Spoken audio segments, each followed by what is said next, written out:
has a pretty decent argument. Oh shit, that's run away. Simon. Now, personally, when that came up, a bunch of people were actually biased on it there in my class, and I'm just like, what is wrong with you people? And then I just get this gigantic discussion where I was just like, I believe fanfiction actually shouldn't be banned and shouldn't have to come with fines or anything, because, as Simon put it, you're using your imagination to take one thing and turn it into something really creative, and it's really showing off the. Pardon me for not using like a proper term or something. The geniusness of today's youth.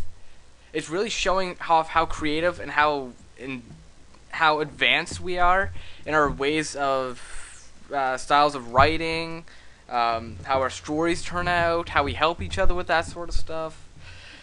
And it'd really be a shame that we'd have to end that all. Slash reference to build.s98.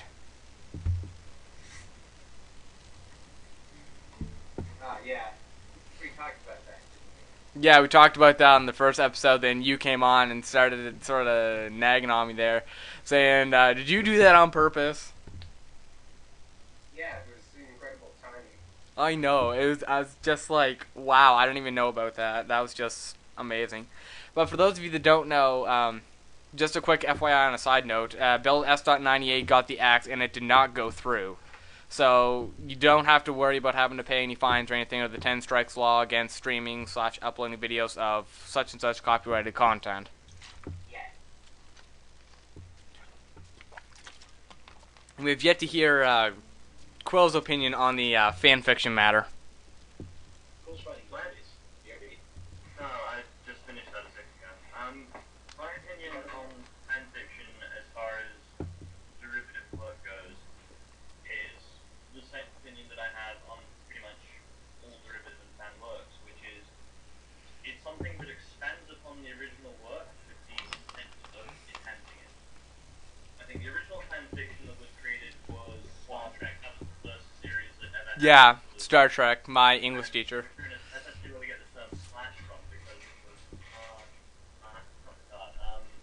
Kirk slash Spock. That was the first actual slash pairing.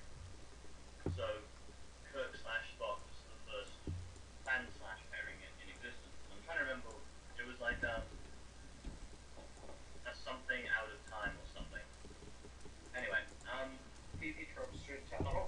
yeah, the whole point of the story though wasn't to make a profit, but to exemplify the fanfic writer's love of the work.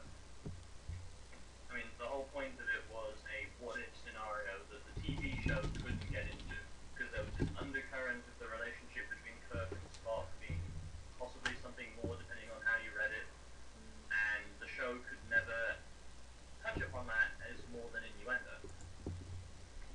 So this fan decided to push the envelope, take it in a direction that the original authors couldn't and perhaps wouldn't. And they didn't make any money off of this. I mean, there were stories that were published, there are Star Trek novels that are written by fans that get sent into whoever currently owns the Star Trek property and they get published, and it's essentially fan fiction with a stamp of approval so they can make money off of it. The rest of it doesn't have the stamp of approval, it's just made fun and adds the love to the show and the characters. So, the moment anyone some kind of says that it should be made illegal, I feel an urge to laugh at them in their face. Chuck Norris' seal of approval, his fist. Okay, let's see here. We just had a really nice discussion on that.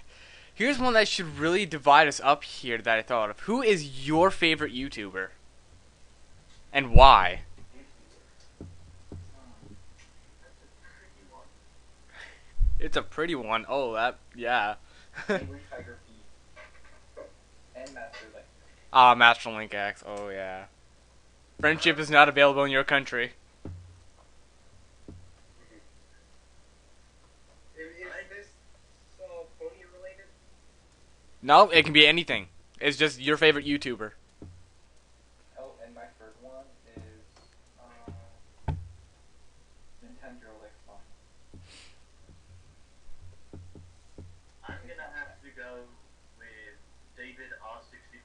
C, also known as X, because his Minecraft videos are what actually got me really into playing Minecraft and enjoying the game. So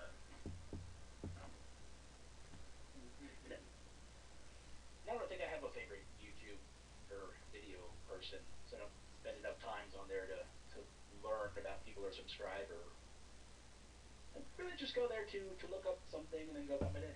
Subscribe or else you get cupcakeified. Maybe? Sure, yeah. Yeah, okay. uh, Don't cut off my wings. that would be a very bad thing. It would be. you'll be cupcakeified by me and Simon.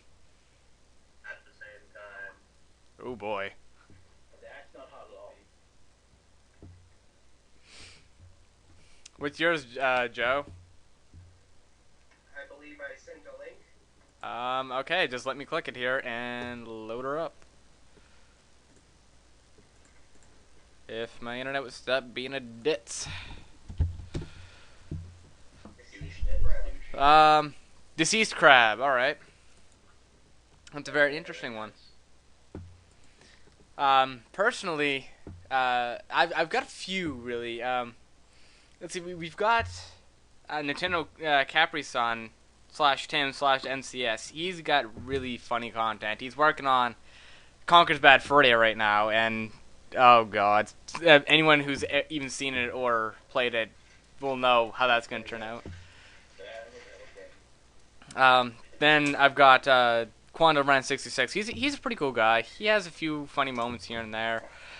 I talk to him every now and again on Skype, so he's pretty good. And then for my third one, that's actually a pretty tough call. I think I'll have to leave my third one on probably HT Husky, because he's a really good YouTuber, really good commentator, just all around an awesome person.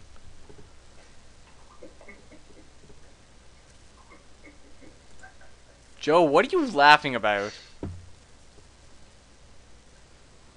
Simon, stop being so selfish. Joe's here.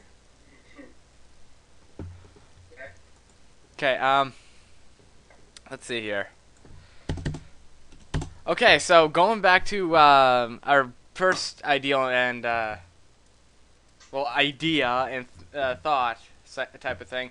Quill, what was your thoughts on Story of the Blanks, the game? Very short. Okay, to me, that felt more like a demonstration of the coding and what it was capable of, rather than an actual game. It had an animated video sequence, it had interaction with objects. As far as a game goes, though, that wasn't the game. That was just, I'm going to throw something together in about 30 minutes and see what pops out. Like, I have sitting on my computer, I've been trying to work on a video game for a while, and it's an immense project because I want to do an actual proper story with it. And it's a horror game and a platformer, so there's a lot of stuff that I need to do to get it down right. But I have on my machine. Huh? Sorry. The way you were describing it sounds like somebody's adaptation of a short story as a video game. Is that right? Is that right? Which one? My one or Story of the Blanks? No, Story of the Blanks. Yeah, it sounds like an adaptation of a short story into a game. Now, as far as doing that sort of thing, I think that's an alright concept. But as a game, that was extraordinarily great. As far as storylining goes, the moment you find that body and shit starts getting real, that excited me, because I thought, for at least a little while there, I'm gonna have some fun here. I'm gonna have some Raging moments. some true terror, being truly alone with something that hates you on a very basic level, a la Silent Hill. Not the kind of Like you got that? Silent Ponyville. I don't feel like I got that because the experience was too short to truly relish the fear of loneliness. I mean, you have games like Dead Space where you have monsters that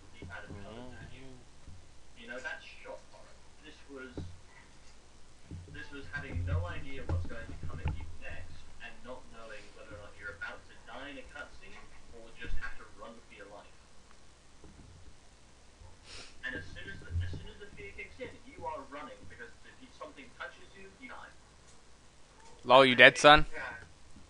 And the chase sequence, I like that. The problem that I have with this, though, is that the experience was too short to truly enjoy any one aspect of the game. The fetch quest was 3 stages. Jewel, crank, key. Done. If it had been more complex, if it had actually expanded upon the little town area so you have more room to run around in during the chase scene, that would have been fun. If you had more NPCs to interact with, that would have made it a more enriching experience. Talking about, well, speaking of talking to NPCs, I think was it 3-leaf or 4-leaf? Then what was the name? 3. Okay, 3-leaf. The only way for 3-leaf to actually kill you is to actually legit go up and manually talk to them. That's the only way that they actually kill you. Mm-hmm. And I'm just like, That was how I yeah, that was my first death. figured out. Like, my first death, I'm just like, okay, what is going on? I'm gonna go up and talk to 3-leaf, and it's just like, oh, she was cursed. We had to kill her. Blah blah blah blah. Stay here. We'll protect you forever. And then it's just like, I'm dead. I'm like, what?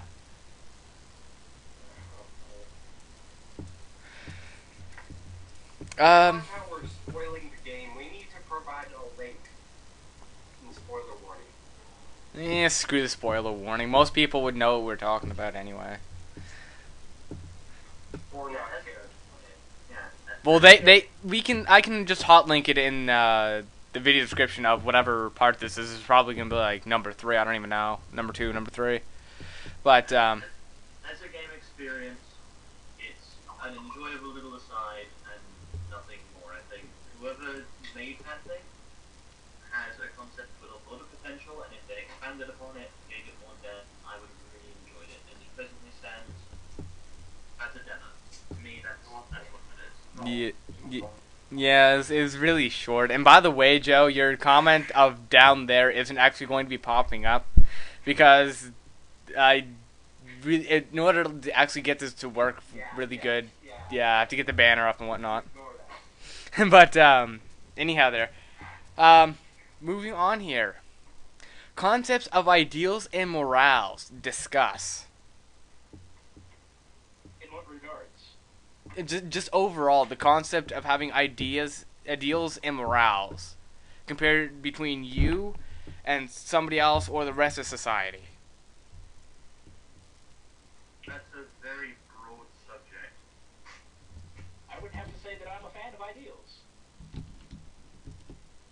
Because they're ideally. Yeah. Ideally. In an ideal situation, yes. Oh look, Lyle popped on. You're just asking bronies here. Yeah, in relation